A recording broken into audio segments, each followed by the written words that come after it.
Leo Benz extraordinaire. And, without great mentors and senior members of society, we would not really be able to progress and be the successful people we are today without learning from our elders. And so I was amazed about coming to this club because you're really one of the most progressive clubs in our area. But the last time I was here, you had the water treatment project, and it was being broadcast, simulcast via internet with a presentation, and I'm like, oh my God. I mean, I would put up a 50-inch TV, and you guys made us look amateurish. So just very always proud and pleased to be here, drinking on Leo's tab over there at the bar. So, I don't know what an area governor does. I'm trying to figure that out. I've been trying to do this for like 2.5 years. I wish they would find somebody else.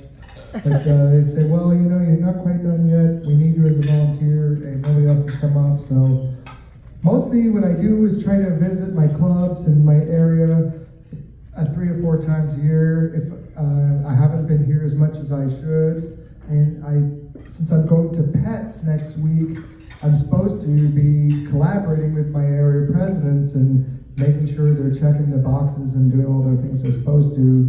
And so I invited Sahim here, and for some strange reason, he invited me to his club yesterday. I don't know why, but I'm glad he did. I went to his club, and I got to induct a new member into Rotary.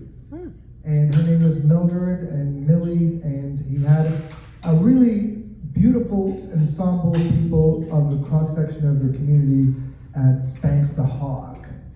And he had to fight over like country western music in the back room, trying to do his presentation, but they persevered, and it was it's really nice to go to different clubs, and every club is different. When I went to the Deerfield Beach Club, they had hundreds of toothpaste, brushes, and mouthwash, and other sundry items, kind of like we have gathered here, and they packed them all in the book bags. They must have made like 300 of them.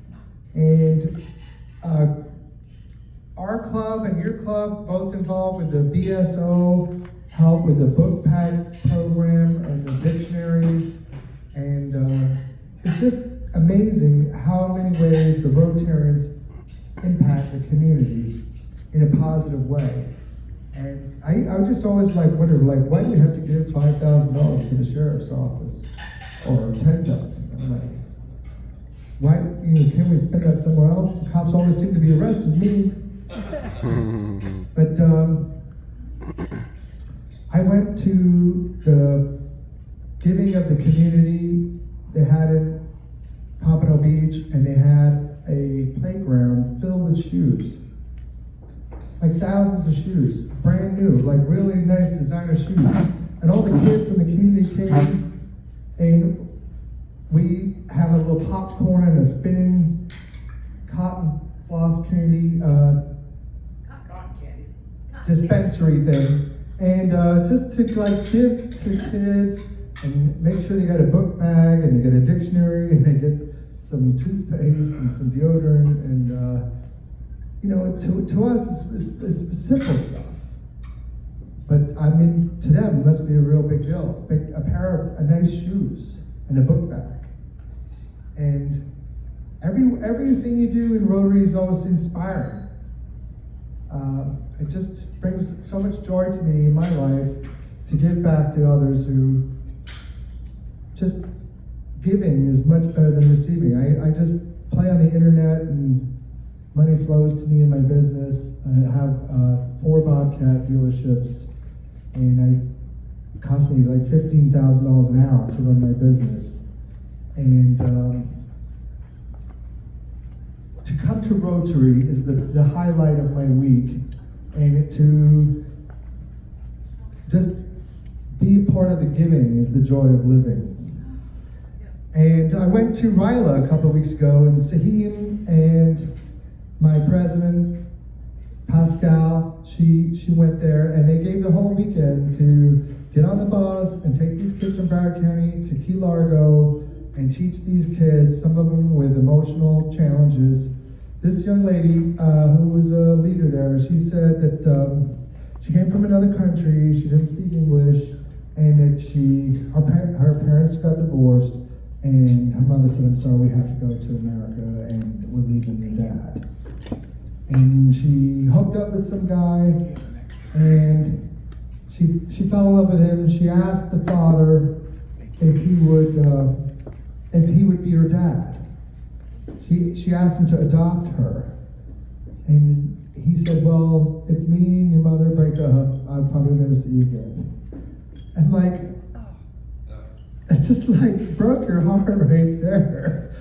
And she was a youth leader to all these kids, saying that you have to be resilient, you have to rebound, you have to not give up hope, and you have to always have hope that there's going to be a better, brighter future. And she said that a few months later, she made up with her dad, and her dad came over, and they reconciled as a family, but maybe not like husband and wife, but she was inspiring all these other young children that you can never give up hope. And so I think I was just there for a couple hours, and so he maybe tell you a little bit more. There's like 100 kids there that we all sponsored. I think $500 a kid, right? You spent a couple thousand, we spent a couple thousand, but we sent these kids, and it was life-changing. We had a student at our meeting yesterday. We had 2 students at our meeting last Friday.